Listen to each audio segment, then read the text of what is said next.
Hi friends, இன்றைக்கான மகாநதி செம்ம சீனுங்க. இன்றைக்கி நான் ரொம்ப ரொம்ப ரொம்ப ரொம்ப காவேரி மேலே லவ் வச்சுட்டேன்னு சொல்லலாம். ஏன்னா விஜய் மேலே ரொம்ப எல்லாருமே காதல் வச்சுருப்போம். அதையும் தாண்டி அப்படிங்கிற மாதிரி விஜய் மேலே காவேரி தாண்டி வச்சுருந்தவங்க அன்பு. ஆனால் இன்றைக்கான சீனில் சும்மா சிக்ஸர் அடிச்சுட்டாங்கன்னு தான் சொல்லணும். காவேரி மேலே மனசு பூரா லைக் ஆயிடுச்சுங்க. எந்த சீனுன்னு பார்க்குறீங்களா? அந்த வெண்ணிலா பேசினதை கொண்டாந்து காமிக்கிறாங்கல்ல, அந்த சமயம் நம்ம பசு பார்க்குறாரு. பார்த்துட்டு அப்படியே என்னையா அப்படின்னு சொல்லி அன்பை பார்க்குறாங்க. அன்பை பார்த்துட்டு அடுத்த செகண்ட் அப்படியே மேலே அப்படியே காவேரியை பார்க்கும்போது அந்த காலத்தில் சொல்லுவாங்க இல்லையா, அண்ணனும் நோக்கினால் அவளும் நோக்கினாள், அது காதல். இங்கே இருக்கிறது பகைமை.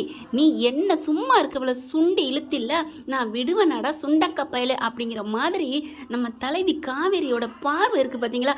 அப்படியே அப்படின்னு சொல்லிட்டு அப்படியே தலையை அசைச்சு ஒரு ஸ்மைல் பண்ணாங்க பாருங்க. அந்த சிரிப்பில் விழுந்துட்டேன்னு சொல்லணுங்க. அவ்வளோ அழகு, அவ்வளோ கியூட்டுங்க.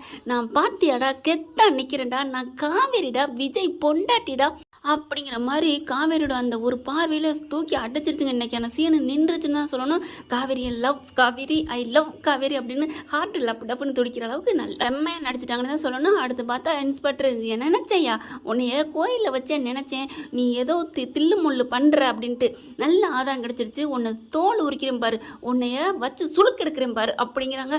உடனே பசு இருந்துட்டு, சார் என்ன சார் நீங்கள் அந்த பொண்ணு கூட்டிகிட்டு போச்சு சார் மஞ்சுளாவை, அந்த மஞ்சுளாவை வெண்ணிலாவை கூட்டிகிட்டு போயிட்டு இந்த பிள்ளை ஏதேதோ பண்ணிட்டு வந்துச்சு சார் அப்படின்னு இங்கே பசுபதிக்கு உளறல் எடுக்குது. அப்படின்னு நடுக்கம் வருது.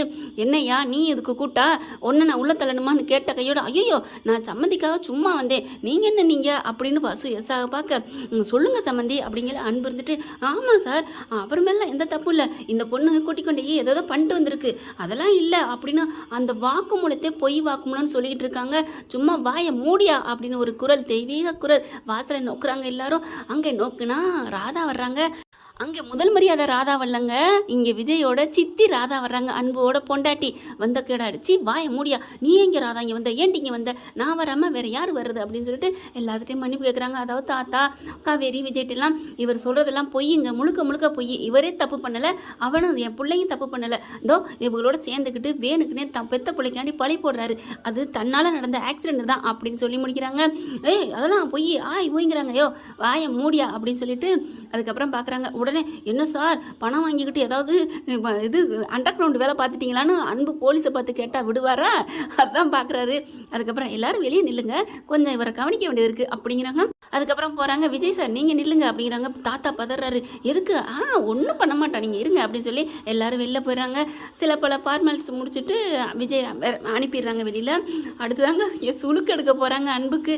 ஏன்னா சும்மா இருந்தது சுரிஞ்சு விட்டுட்டார் இல்லையா, விடுவாங்களா என்ன, நீ என்ன காசு வாங்கிட்டியான்னு கேட்டால், நேர்மையான மனுஷனை பார்த்து ஒரு பொய்யா ஒரு தகவல் சொன்னால் கோவம் வருங்க, எனக்கெல்லாம் கோவம் வருங்க. அதுக்கப்புறம் வெளியில் ஸ்டேஷனில் நிற்கிறாங்க. பார்த்தா காவேரியின் தாத்தா அவங்க சித்தி எல்லாரும் பேசிகிட்டு இருக்காங்க. அத்தை ரொம்ப தேங்க்ஸ் அத்தை, நீங்கள் வரமாட்டீங்களோ நினச்சேன் அப்படின்னு சொல்லி நன்றி சொல்கிறாங்க. பரவாயில்ல விடுமா, நான் தான் லேட்டாக வந்துட்டேன், நான் முன்னாடியே வந்திருக்கணும், பெத்த பிள்ளைங்கிற முக்கியங்கிற மாதிரி இருந்துட்டேன், நான் ஒரு நல்லவளே இல்லை அப்படிங்கிறாங்க. ஐயோ அத்தை வந்தது வரைக்கும் சந்தோஷம் அப்படின்னு சொல்லிட்டு இருக்கேல. பார்த்தா அப்படி திரும்பி பார்க்குறாங்க. பசு அப்படின்னு திரும்ப, என்ன நக்கலாக பார்க்குற அப்படின்னு காவேரி கேட்க, பின்ன பார்க்க மாட்டேனா பசு, நீ எப்படி கொஞ்ச நேரத்துக்கு முன்னாடி என்னென்ன பண்ணின, அதுக்கெல்லாம் பதில் கொடுக்க வேணாமா, நான் யார் நினச்சேன், சொங்கின்னு நினச்சியா, நான் காவேரிடா அப்படிங்கிறாங்க. அடுத்து விஜய் பின்னாடி வராரு. விஜய் பார்த்தோன்னு காவேரி ஓடி போய் விஜய்ன்னு சொல்லி கட்டி பிடிக்கிறாங்க. போலீஸ் ஸ்டேஷன் கூட பார்க்கலங்க, நம்ம நிறைய வாட்டி இந்த மாதிரி முன்னாடியே சொல்லியிருக்கிறோம், போலீஸ் ஸ்டேஷன் கூட பார்க்காம அப்படியே அழகாக கட்டி பிடிச்சிடுறாங்க. அவ்வளோ சந்தோஷப்படுறாங்க தாத்தாவும் சித்தியும். அவங்க 2 பேரும் ஒன்று சேர்ந்ததை பார்த்துட்டு அதுக்கப்புறம் ஏன்மா இங்கே நிற்கிற, நீ வீட்டுக்கு போகலையா, நான் எப்படி விஜய் உங்களுக்கு இப்படி ஒரு ஆபத்துங்கள் நான் போவேனா அப்படிங்கிறாங்க. என்னம்மா சாப்பிட்டியா, சாப்பிடல விஜய், உங்களோட சேர்ந்து சாப்பிட்லான்னு தான், வா நம்ம ஏதாவது ஹோட்டலுக்கு போய் சாப்பிடுவோம் அப்படின்னு வெளியில் வராங்க. தாத்தா பார்க்குறாரு. பாத்தியாப்பா உன் வாழ்க்கைக்கான பிடிமான காவேரி தான் அன்னைக்கு சொன்னேன், இப்போ புரியுதா, உனக்கு ஒன்றுன்னு எப்படி துடிச்சு போயிட்டா பாரு அப்படிங்கிறாங்க. அதுக்கப்புறம் தெரியும் தாத்தா, இது எனக்கு எப்போவோ தெரியும் அப்படின்னு சொல்லிட்டு, அதனால தானே என் செல்லத்தை விடாமல் பிடிச்சிக்கிட்டு இருக்கேன் அப்படிங்கிற மாதிரி சித்திக்கிட்ட போகிறாரு. சித்திக்கிட்ட போய் ரொம்ப நன்றி சித்தி அப்படிங்கிறாங்க. சில பல ஃபார்முலாஸ் பரவாயில்ல விடுப்பா அப்படி அப்படிங்கிறாங்க. அதுக்கப்புறம் வா காவேரி நம்ம சாப்பிட போவோன்ட்டு வரையில் இந்த பசுவை கொஞ்சம் உரசுறாங்க. என்ன பசு அப்படிங்கிற போ போ போ அப்படிங்கிறாரு பசு. நீ சும்மாவே இருக்க மாட்டியா, ஏன் இந்த வேலை பண்ணுற அப்படிங்கிறாங்க. இங்கே பாரு மரியாதையாக போயிரு அப்படின்ட்டு பசு பயத்தில் நிற்கிறாங்க. இவங்கெல்லாம் என்னங்க பேச்சு, வாங்க நம்ம போவோம் அப்படின்னு கிளம்ப போகிறாங்க. அப்படியே வருதுங்க அந்த ராகினி வெண்ணிலாவும் இறுக்கி கையை பிடிச்சிக்கிட்டு வாடா என் மாமாவை அப்படிங்கிறாரு விஜய். அப்படி ஓகே பாஸ் அப்படின்னு சொல்லி கையை பிடிச்சிட்டு பாய் பசு அப்படின்னு சொல்லிட்டு செம்ம லந்துன்னு தான் சொல்லணும். காவேரியும் விஜயோட இந்த கியூட்னஸ் அங்கே ரொம்ப பிடிச்சிருக்கு. இந்த ஃபேன்ஸ் அதிக கூட்டம் வந்ததுக்கு காரணமே இவங்களோட இயல்பான நடிப்புன்னு தான் என்னை பொறுத்த வரைக்கும் நான் சொல்லணும். 2 பேரும் கிளம்ப போயில வந்து பார்த்துறாளா, கையை இறுக்கி பிடிச்சோன்னே வெண்ணிலாவுக்கு அப்படியே மென்டல் ஆகிற மாதிரி வருதுங்க. பாவம் என்னங்க பண்ணுறது, அதுவும் விஜய் மேலே உயிரை தான் வச்சிருக்கு. அந்த வச்ச காதல் உண்மை தானங்க, என்ன பண்ணுறது, காதல் கை கூட அவன் பைத்தியம் ஆகுறாங்களே அதே மாதிரி தான் இந்த பிள்ளையும். அப்படியே கண்ணு அப்படியே மாறி ஆகுது. ஏன்னு வேகமாக ஓடி வந்து காவேரி கையை பிரித்து விட விஜய் வந்து யாரை பார்த்து பிரிக்கிறேன்னு சொல்லி ஓங்கி பிரித்து விட அப்படியே ரவுண்டு கட்டி சுற்றி போய் விழுக போகுது. அப்படியே வெண்ணிலாவை தாங்கி பிடிக்கிறாங்க அவங்க குரூப்ஸு. பார்க்குறாங்க காவேரி உனக்கு ஒன்றும் இல்லையே, எனக்கு ஒன்றும் இல்லை மாமா அப்படிங்கிறாங்க. பாப்பாவுக்கு ஏதாவது ஆயிடுச்சுன்னா அப்படிங்கிற மாதிரி பார்க்க, என்னடா பாப்பாவுக்குங்கிற, ஒன்றும் இல்லை தாத்தா பாப்பானா அப்படின்னு சொல்லிட்டு சொல்லுடா, என்ன பாப்பான்னு அவள் வயிற்ற பிடிக்கிற, என்னம்மா காவேரி அப்படின்னு கேட்க, தாத்தா என்னை மன்னிச்சிருங்க தாத்தா என்ன விஷயம் அப்படிங்கிறாங்க.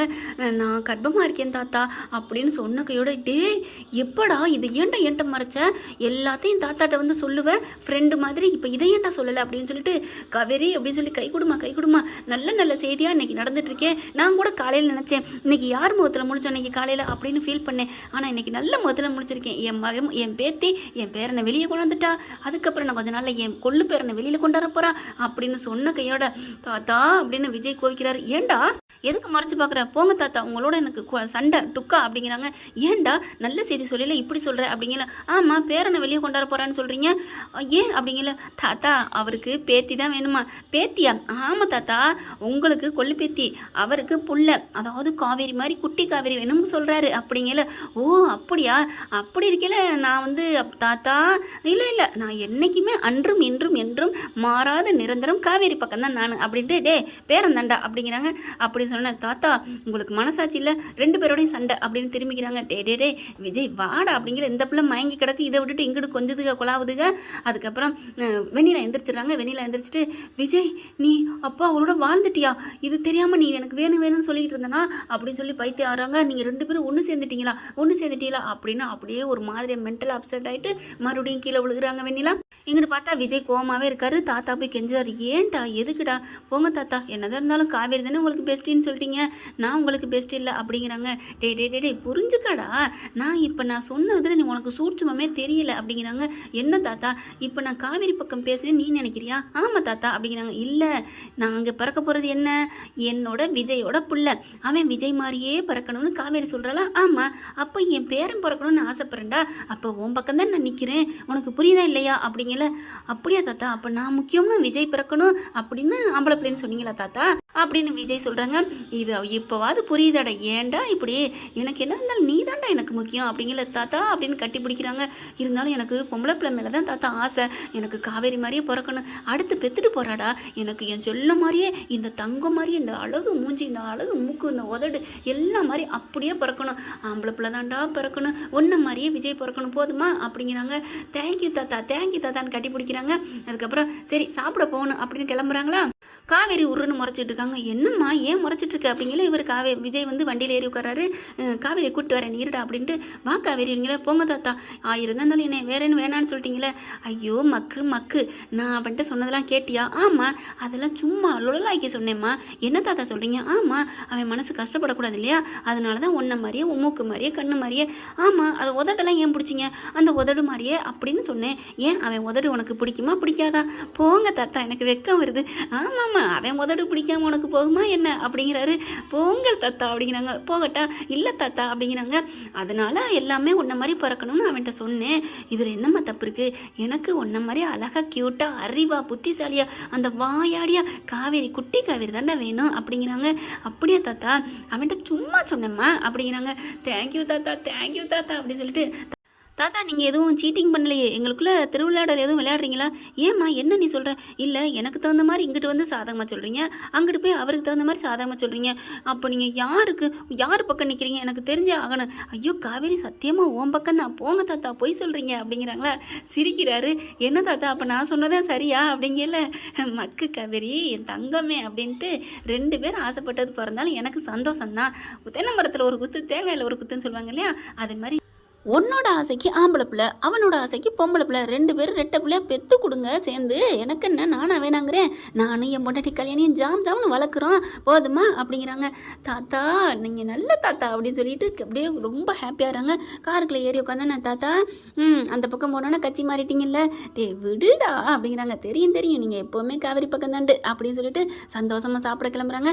என்ன ஃப்ரெண்ட் இப்படி போனால் சூப்பராக இருக்கா, பார்க்கலாம் என்ன நடக்க போகுதுன்னு. இது ஒரு கற்பனை தான், கடைசி சீனு. இந்த பற்றி உங்களுக்கு பிடிச்சிருந்துச்சுன்னா உங்கள் பொண்ணான கையால் ஒரு லைக்கை போட்டு சப்ஸ்கிரைப் பண்ணிடுங்க. Thank you friends.